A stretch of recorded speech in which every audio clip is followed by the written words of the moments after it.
Party అధ్యక్షుడు గొర్రెల శ్రీను, ప్రధాన కార్యదర్శి పవను, డివిజను కార్పొరేటర్గా ఉన్నటువంటి మా సోదరి సీనియర్ కార్పొరేటర్ అయినటువంటి వీరమాచినేని లలిత, అట్లాగే గొర్రెల నాయుడు, అట్లాగే డివిజన్ నాయకుల ఆధ్వర్యంలో, మా జనసేన నాయకుల ఆధ్వర్యంలో, అలాగే మా మహిళలు ధనలక్ష్మి కానీ, భారతి, రూప, లక్ష్మి, ధన నందన ఆధ్వర్యంలో పెద్ద ఎత్తున సాయిబాబా గుడి దగ్గర నుంచి సాయంత్రం 6 గంటల దగ్గర నుంచి ఇంటింటికి ప్రచార యాత్ర కార్యక్రమంలో పాల్గొన్నటువంటి డివిజన్ నాయకులందరికీ పేరు పేరున హృదయపూర్వక అభినందనలు తెలియజేస్తా ఉన్నా. మరి ఈరోజు తెలుగుదేశం పార్టీలోకి చేరినటువంటి సోదరుడు నాగరాజుని, రామకృష్ణ, మంగతాయారు, శ్రీను, నాగరాజు, అలాగే అనిలు, అలాగే దుర్గారావు, మన్మధరావు, శంకరు, రవి, వీళ్ళందరినీ కూడా మీ అందరి చప్పట్లతో తెలుగుదేశం పార్టీలోకి, సెంట్రల్ నియోజకవర్గ తెలుగుదేశం కుటుంబంలోకి ఆహ్వానిస్తా ఉన్నా. ఈ రోజున రాష్ట్రంలో 2019 నుంచి 2024 వచ్చింది. 5 సంవత్సరాల జగన్మోహన్ రెడ్డి పరిపాలనలో అన్ని రకాలుగా ఈ రాష్ట్రం అవినీతి పరిపాలనలో ప్రజల జీవితాలు, పేదల కుటుంబాలు తల్లకిందులైపోయినాయి. ఎక్కడ చూసినా అవినీతి, ఈ రాష్ట్రంలో అంతులేని అవినీతి జరుగుతూ ఉంది. తెలుగుదేశం ప్రభుత్వ హయాంలో ఆ రోజు చంద్రబాబు నాయుడు గారు భవన నిర్మాణ రంగాన్ని ప్రోత్సహించడానికి ఉచితంగా ఇసుకనిచ్చి ఎవరికి ఇల్లు కట్టుకున్నా 2000 రూపాయల్లో ఇసుక వచ్చేటట్టుగా ఆ రోజు కృష్ణానది పక్కన ఉన్నటువంటి విజయవాడ నగరంలో మరి అందరికీ కూడా ఉచితంగా, రాష్ట్రం మొత్తం కూడా ఉచిత ఇసుక పాలసీని సక్రమంగా అమలు చేయడం వల్ల ఆ రోజు భవన నిర్మాణ రంగం పరిగెత్తింది. ఈ ప్రాంతంలో భవన నిర్మాణ రంగం ఉచితంగా ప్రయాణాన్ని చంద్రబాబు గారు ప్రకటించారని తెలియజేస్తా ఉన్నా. అంతేకాదు చదువు పూర్తి చేసిన వాళ్ళకి నిరుద్యోగ భృతి కింద 3000 రూపాయలు, ఇంకా అనేక పథకాలు రాబోతా ఉన్నాయి. పేదలకి సంక్షేమ పథకాలు ఇవ్వటంలో తెలుగుదేశం పార్టీ ఎప్పుడు కూడా అగ్రగామిగా ఉంటుంది. గతంలో చంద్రబాబు గారు అధికారులు ఉన్నప్పుడు ఎవరైనా కుటుంబంలో దురదృష్టవశాత్తు చనిపోతే 2 లక్షల రూపాయలు ఇచ్చేవాళ్ళం. 2 లక్షల రూపాయల్లో అక్కడ డెడ్ బాడీ అక్కడ ఉండగానే 5000 రూపాయలు మట్టి ఖర్చులకు ఇచ్చేవాళ్ళం. 1,95,000 బ్యాంకు ఖాతాలు వేసేవాళ్ళం. ప్రమాదంలో చనిపోతే 5 లక్షల రూపాయలు ఇక్కడ తీసుకొచ్చి ఇంటికి ఇచ్చేవాళ్ళం. అలాగే పండగ వస్తే పండగ కానుక ఇచ్చేవాళ్ళం. సంక్రాంతి వస్తే సంక్రాంతి కానుక, క్రిస్మస్ వస్తే క్రిస్మస్ కానుక, రంజాన్ వస్తే రంజాన్ తోఫాన్ ఇచ్చేవాళ్ళం. అంతేకాదు 5 రూపాయలకి పేదవాడికి కడుపు నిండా అన్నం పెట్టే అన్నా క్యాంటీన్లు. ఇక్కడే గులాబ్ తోట సెంటర్లో ఆ రోజు నేను ఎమ్మెల్యేగా ఉన్నప్పుడు గులాబ్ తోట సెంటర్లో అన్నా క్యాంటీన్ పెట్టి ఉదయమే 5 రూపాయలకి వేడి వేడి టిఫిను, మధ్యాహ్నం 5 రూపాయలకి వేడి వేడి భోజనం, మళ్ళీ సాయంత్రం భోజనం 5 రూపాయలకే వేడి వేడి భోజనం. అంటే రోజుకి 15 రూపాయల ఖర్చు, నెలకి 450 రూపాయలతో ఒక పేదవాడు బతికే విధంగా ఆలోచన చేసిన చంద్రబాబు గారి ప్రభుత్వం తెలుగుదేశం ప్రభుత్వం. ఎందుకు తీసేశాడు జగన్మోహన్ రెడ్డి ఈ అన్నా క్యాంటీన్లు అడుగుతా ఉన్నా. ఏ విమానాల్లో వచ్చిన వాళ్ళు అన్నా క్యాంటీన్లో భోజనం చేస్తారా? బెంచ్ కారులో వచ్చిన వాళ్ళు అన్నా క్యాంటీన్లో భోజనం చేస్తారా?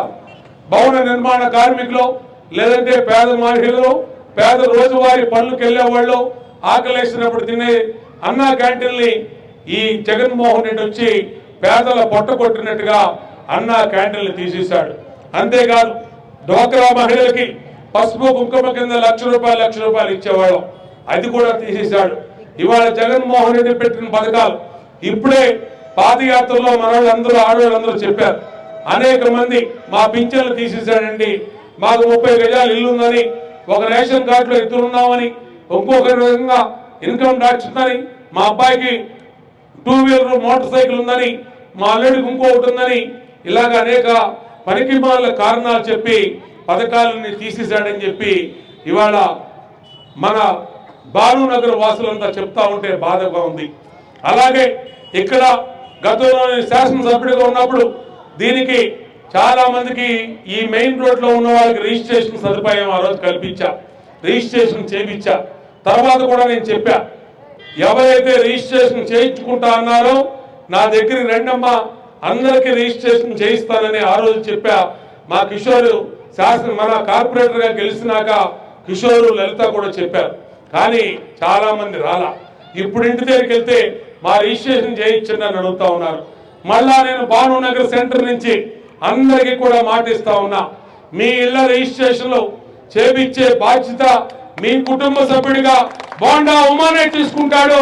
ఖచ్చితంగా మీ ఇళ్ల రిజిస్ట్రేషన్ చేపిస్తాడని ఈ సందర్భంగా మీ అందరికీ మాటిస్తూ, ఎవరైతే రిజిస్ట్రేషన్ చేయించుకుంటా అనుకుంటారో వాళ్ళు లలితని కలవండి.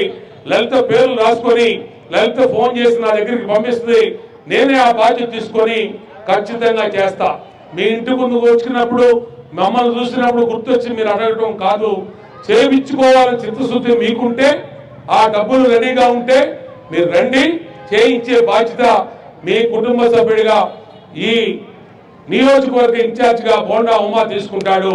రేపు రాబోయే రోజుల్లో కొత్త ప్రభుత్వంలో ఖచ్చితంగా చేసి పెట్టామని కూడా ఈ సందర్భంగా తెలియజేస్తా ఉన్నా. అంతేకాదు అనేక రకాలుగా మనకెప్పుడు నిత్యం అందుబాటులో ఉండే మనుషులు, ఎప్పుడు ఇవాళ పశ్చిమ నియోజకవర్గ ఇన్ఛార్జిగా ఎవరో పశ్చిమ నియోజకవర్గం నుంచి ఇవాళ అక్కడ నుంచి ఎమ్మెల్యేని ఇక్కడ తీసుకొచ్చారు. అత్యంత అవినీతి పరులు ఇదే రోడ్లో కానీ ఇదే నియోజకవర్గంలో కానీ ఒక బిల్డింగ్ కట్టుకోవాలంటే డబ్బులు తీసుకుంటున్నారు, ఒక చిన్న పని చేయాలంటే డబ్బులు అడుగుతా ఉన్నారు. నేను అడుగుతా ఉన్నా, నేను శాసనసభ్యుడిగా ఉన్నప్పుడు ఇదే భానునగర్ లో ఎన్ని ఇళ్లు కట్టుకున్నారో అందరికి 2,75,000 ఇప్పించి ఒక్క రూపాయి ఖర్చు లేకుండా కట్టించిన వ్యక్తి బోండా ఉమాని సందర్భంగా గుర్తు చేస్తా ఉన్నా. మరి కిషోర్ కార్పొరేటర్ గా ఈ డివిజన్కి అయినాక ఇదే ఒక ఇల్లు ఇక్కడ ఇబ్బంది పెడితే మన శ్రీను వాళ్ళది, నాయుడు వాళ్ళది, ఆ రోజున కిషోరు అడ్డంగా నిలబడి ఒక్క రూపాయి ఖర్చు లేకుండా, ఒక్క రూపాయి ఎవరికి ఇప్పించకుండా ఆ పనిని కంప్లీట్ చేసినటువంటి పరిస్థితి మన నాయకులు, తెలుగుదేశం పార్టీ నాయకులది.